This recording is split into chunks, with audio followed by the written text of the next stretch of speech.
बहुत समय पहले की बात है। पहाड़ों, नदियों और हरे भरे जंगलों से घिरा एक सुंदर और समृद्ध राज्य था, जिसका नाम था सूर्यगढ़। ये राज्य अपनी खुशहाली, शांति और न्याय के लिए दूर दूर तक प्रसिद्ध था। इस राज्य के राजा का नाम था वीरेंद्र। राजा वीरेंद्र एक साहसी, न्यायप्रिय और दयालु शासक थे। वे हमेशा अपने प्रजा के सुख और सुरक्षा के बारे में सोचते थे।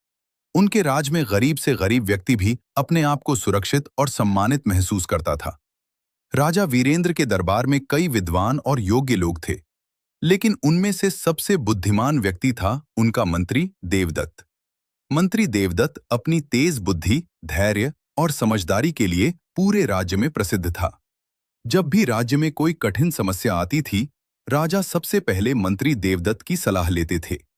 देवदत्त न केवल बुद्धिमान थे, बल्कि बहुत ईमानदार और दयालु भी थे। वे हमेशा न्याय और सच्चाई का साथ देते थे। सूर्यगढ़ के लोग अपने राजा और मंत्री दोनों से बहुत प्यार करते थे। राज्य में खेती बहुत अच्छी होती थी। नदियों का पानी साफ और मीठा था। बाजारों में हमेशा चहल पहल रहती थी। व्यापारी दूर दूर के देशों से यहाँ व्यापार करने आते थे। लेकिन एक दिन अचानक राज्य में एक ऐसी घटना हुई जिसने पूरे राज्य को चिंता में डाल दिया। एक रात एक गरीब किसान के घर चोरी हो गई। सुबह जब किसान उठा तो उसने देखा कि उसके घर में रखा अनाज और कुछ कीमती सामान गायब था। किसान बहुत परेशान हो गया, क्योंकि वही अनाज उसके परिवार के लिए पूरे साल का सहारा था। किसान रोते हुए दरबार में पहुंचा और राजा से बोला, महाराज, मेरी मदद कीजिए। रात में कोई चोर मेरे घर में आया और मेरा सारा अनाज चुराकर ले गया। राजा ने किसान को शांत किया और सैनिकों को आदेश दिया कि चोर को जल्द से जल्द पकड़कर लाया जाए। लेकिन ये तो बस शुरुआत थी। अगले ही दिन एक व्यापारी दरबार में आया और उसने भी चोरी की शिकायत की। फिर तीसरे दिन एक और गांव से खबर आई कि वहां भी किसी के घर चोरी हो गई। अब यह स्पष्ट हो गया कि राज्य में कोई चालाक चोर सक्रिय है। राजा वीरेंद्र बहुत चिंतित हो गए। उन्होंने तुरंत सैनिकों को पूरे राज्य में खोज करने का आदेश दिया। सैनिकों ने गांव-गांव जाकर जांच की, कई जगह पहरा लगाया, लेकिन चोर हर बार बच निकलता था। ऐसा लगता था जैसे उसे पहले से ही सैनिकों की योजना का पता चल जाता हो। कई दिन बीत गए, लेकिन चोर का कोई पता नहीं चला। एक दिन राजा ने अपने दरबार में मंत्री देवदत्त को बुलाया और गंभीर स्वर में कहा, देवदत्त, यह चोर पूरे राज्य में डर फैला रहा है। अगर यह जल्दी नहीं पकड़ा गया तो लोगों का विश्वास डगमगा जाएगा। मंत्री देवदत्त कुछ देर शांत बैठे रहे। वे गहरी सोच में डूब गए।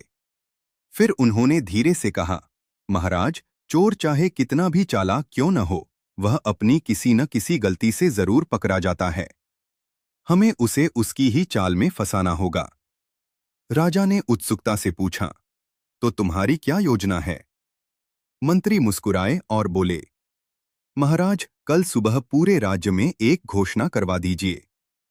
अगले दिन पूरे राज्य में ढोल बजाकर घोषणा करवाई गई कि महल के सामने एक भव्य मेला लगेगा।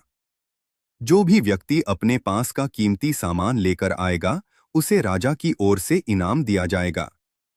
यह खबर पूरे राज्य में फैल गई और लोग उत्साहित हो गए। अगले दिन महल के सामने बहुत बड़ा मेला लगा। हजारों लोग वहां इकट्ठा हो गए। मंत्री देवदत्त ने मेले के बीच में एक सुंदर घोड़ा खड़ा करवाया। फिर उन्होंने लोगों से कहा, यह घोड़ा बहुत खास है। यह जादुई घोड़ा है। लोग हैरान होकर घोड़े को देखने लगे। मंत्री ने आगे कहा, जो भी व्यक्ति चोर होगा, अगर वह इस घोड़े की पूंछ पकड़ेगा तो घोड़ा जोर से चिल्ला उठेगा। यह सुनकर लोगों में हलचल मच गई। मंत्री ने कहा कि सभी लोग एक एक करके एक कमरे में जाएं जहां घोड़ा खड़ा है और उसकी पूंछ पकड़कर बाहर आएं। सभी लोग बारी बारी से अंदर जाने लगे। लेकिन असली चोर डर गया। उसने सोचा, अगर मैंने पूंछ पकड़ी तो घोड़ा चिल्ला देगा और मैं पकड़ा जाऊंगा। इस डर से वह अंदर तो गया, लेकिन उसने पूंछ को छुआ ही नहीं और चुपचाप बाहर आ गया। जब सभी लोग बाहर आ गए तो मंत्री देवदत्त ने सबको अपनी हथेलियां दिखाने के लिए कहा। दरअसल मंत्री ने पहले ही घोड़े की पूंछ पर काला रंग लगा दिया था।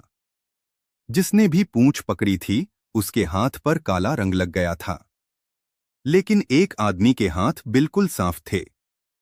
मंत्री मुस्कुराए और राजा से बोले, महाराज, यही असली चोर है।